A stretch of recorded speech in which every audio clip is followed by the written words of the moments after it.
الصلاۃ والسلام علیکہ یا رسول اللہ وعلی آلکہ واصحابکہ یا حبیب اللہ۔ حضور نے ہمیں بتلایا کہ پچھلے لوگ اپنے رب کو کیسے مناتے تھے، وہ کس طرح اس کے حضور ناز عرض کرتے تھے۔ حضور نے ہمیں اللہ کو منانے کے طریقے بھی بتلائے، فرمایا جب ماں باپ دعا مانگیں گے اولاد کے حق میں تو وہ مان جائے گا۔ حضور علیہ السلام نے فرمایا جب مسافر دعا مانگے گا تو اللہ مان جائے گا۔ فرمایا میرے رسول کریم نے کہ جب بیمار دعا مانگے گا تو اللہ مان جائے گا۔ اور سید عالم علیہ السلام فرمانے لگے جب تمہارے ضعیف، کمزور، مجبور لوگ دعا مانگیں گے تو اللہ مان جائے گا۔ اور حضور نے فرمایا جب تم فرض ادا کر کے دعا مانگو گے تو اللہ مان جائے گا۔ اور میرے محبوب نے فرمایا جب پچھلی رات اٹھ کے تم اس کے حضور عرض کرو گے تو وہ تمہاری دعاؤں کو قبول کر لے گا، وہ تم مان جائے گا۔ اور حضور نے ہمیں دن بتائے، فرمایا جمعے والے دن مانگنا مان جائے گا، شب قدر کو مانگ لینا مان جائے گا، شب برات میں دعائیں کرنا وہ مان جائے گا، رمضان کی راتوں میں مانگنا مان جائے گا، قرآن پاک کے ختم کے موقع پر دعا کرنا مان جائے گا۔ طریقے بتلائے۔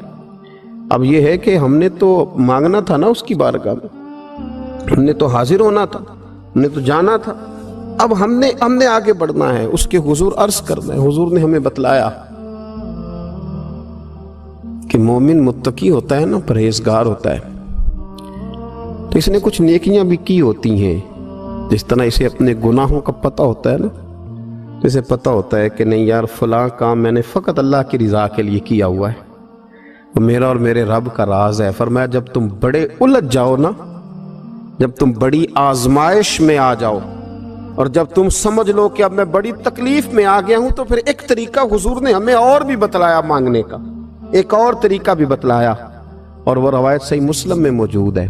راوی حضرت عبداللہ ابن عمر رضی اللہ تعالیٰ عنہ، حضور فرماتے ہیں 3 لوگ سفر کر رہے تھے، یہ آپ اندازہ فرمائیے صحیح مسلم کی حدیث ہے، اور ذرا حضور کے سمجھانے کا ایک یہ رنگ بھی ہے اللہ کو منانے کا، ایک یہ انداز بھی ہے اس کی بارگاہ میں گزارشات پیش کرنے کا، یہ بھی ایک طریقہ حضور نے ہمیں بتلایا۔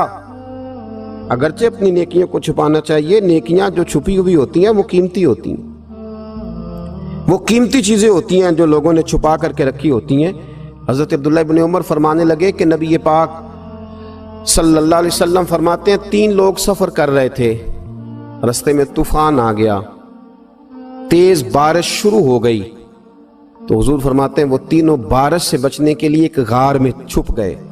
ان کو پتہ ہے پرانے زمانے کے اندر غاریں ہوتی تھیں، اور لوگ جب سفر کرتے تھے لمبے تو پتھروں اور پہاڑوں کے بیچ میں سے سفر کرتے تھے، وہ غار کے اندر چلے گئے۔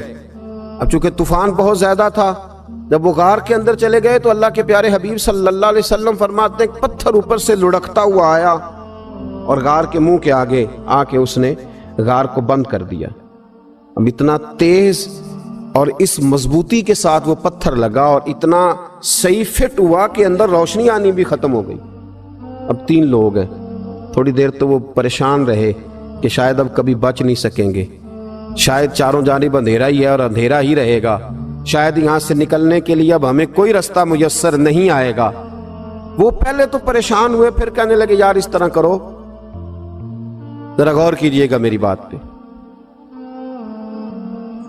فرمایا اس طرح کرو، اگر کوئی زندگی میں نیکی کی ہے نا تو ذرا اس نیکی کو یاد تو کرو، اور یاد کر کے اس مالک کے حضور عرض تو کرو، وہ کریم ہے، کوئی آنکھو شاید من جاوے تے گل کم تتڑی دا بن جاوے، عرض تو کرو ان میں سے۔ یہ آپ اندازہ فرمائیے یہ بات بیان کون کر رہا ہے؟ یہ مدینے والے رسول بیان کر رہے ہیں، یہ نبی پاک علیہ السلام نے بیان فرمایا، یہ وہ کہانی ہے جو ہمیں ہمارے نبی پاک نے سنائی، رسول کریم علیہ السلام نے ہمیں بتلائی، یہ داستان محبت۔ حضور فرمانے لگے ایک نے ان میں سے ہاتھ اٹھائے اور اس نے انداز کیا چھیڑا، عرض کرنے لگا اللہ تو جانتا ہے نا میں نے بکریاں رکھی ہیں، میں غریب ہوں، مزدور ہوں، اور مالک تو یہ بھی جانتا ہے کہ میرے بچے بھی ہیں، بیوی بھی ہے، پر میں جب بھی گھر لوٹا ہوں تو دودھ میں نے بچوں اور بیوی کو پہلے نہیں دیا، بوڑھے ماں باپ کو پہلے دیا۔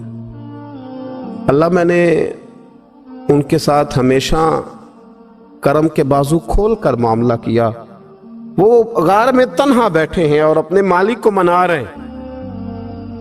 عرض کرتے ہیں اللہ تجھے یاد ہے نا ایک رات جب میں بڑی دیر سے لوٹا تھا, لکڑیاں کاٹتے درخت تلاش کرتے مجھے دیر ہو گئی, میں دیر سے لوٹا تھا, نیت یہ کر رکھی تھی کہ دودھ سب سے پہلے ماں باپ کو پلاؤں گا.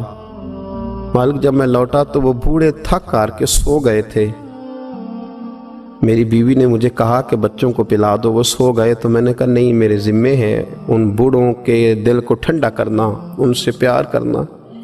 اللہ بیوی مانگتی رہی, بچے طلب کرتے رہے, میری ٹانگوں میں گھومتے رہے, بار بار آتے رہے, اور میں نے دودھ نہیں پلایا.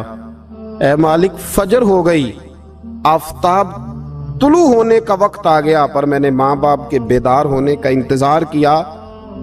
اے اللہ, وہ جب اٹھے تو ان کی آنکھوں میں جو میرے لیے دعا تھی اور ان کے سینوں میں جو میرے لیے کرم تھا, اگر تیری بارگاہ میں وہ نیکی قبول ہے تو مالک پھر رحم فرما, نہ اس مشکل سے آسانی عطا فرما. سنو سنو, رسول کریم صلی اللہ علیہ وسلم فرماتے ہیں کہ اس بندے کی دعا مکمل ہوئی تو پتھر تھوڑا سا سرک گیا, اور اتنا سرکا کہ آسمان نظر آنے لگا. جس نے ماں باپ کو منایا ہے, ان سے پیار کیا ہے, پھر یہی بات وسیلہ بن جائے گی رب کے ماننے کا, پھر یہ وسیلہ بنے گی, اللہ اس سے مان جائے گا. پھر رسول کریم صلی اللہ علیہ وسلم فرمانے لگے, دوسرا بولا اور عرض کرنے لگا کہ اے اللہ تو جانتا ہے مجھے اپنے چچا کی بیٹی بھانے لگی تھی, میں اس کی طرف رغبت کرنے لگا تھا, اور میں نے جب اس سے جا کے ارادہ کیا کہ میں تیرا طالب ہوں, تو اس نے مجھے کہا کہ پہلے 100 دینار لاؤ. بانا تو اللہ میں نے مشقت کر کے 100 دینار جمع کیے, اور جب میں پوری طرح اس پر حاوی ہو گیا, وہ میرے قبضے میں آ گئی اور گناہ کا میں نے ارادہ کر لیا, تو اس عورت کے منہ سے ایک جملہ نکلا کہ اللہ سے ڈر.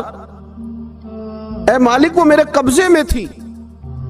اے اللہ, میں گناہ پر قادر تھا, میں چاہتا تو گناہ کر لیتا, لیکن جب اس نے تیرا نام لے کے کہا نا کہ اللہ سے ڈر, اللہ میں ڈر گیا, میں اسے چھوڑ کے آ گیا. اگر تجھے یہ بات پسند ہے تو پھر نکال دینا اس مشکل سے, پھر کر دینا کرم.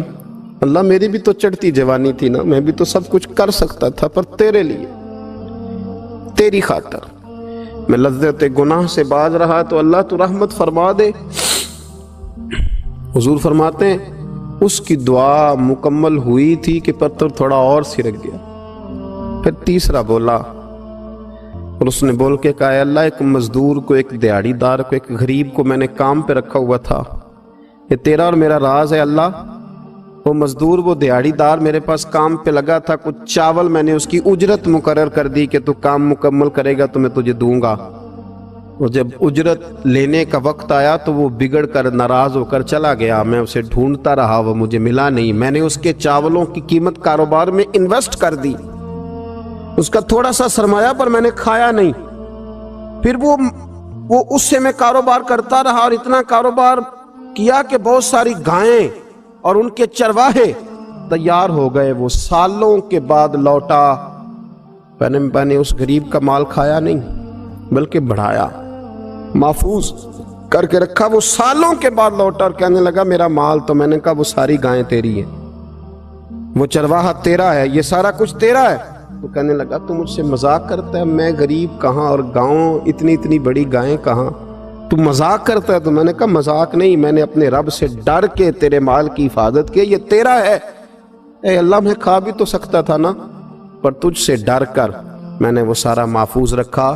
اللہ اگر تجھے میری یہ ادا پسند ہے تو پھر آج مان جانا, آج راضی ہو جا. اللہ کے رسول فرماتے ہیں اس کی دعا مکمل ہوئی تھی کہ پتھر لڑکا اور ان کے لیے رستہ بن گیا. وہ باہر آ گئے تو حضور نے ہمیں بتلایا کہ وہ تمہاری نیکیاں جو چھپی ہوئی ہیں, وہ تمہاری نیکیاں جو تم نے خالص اللہ کی رضا کے لیے کی ہیں, ان نیکیوں, ان اعمال کا وسیلہ بھی تمہارے رب کے ماننے کا ذریعہ بن جائے گا. اس کو منایا جائے, اس کی حضور حاضری دی جائے, اس سے بخشش کا سوال کیا جائے, اس کی بارگاہ میں یہ گزارش کی جائے کہ اللہ غریبوں, مجبوروں, کمزوروں اور ان لوگوں کے صدقے جو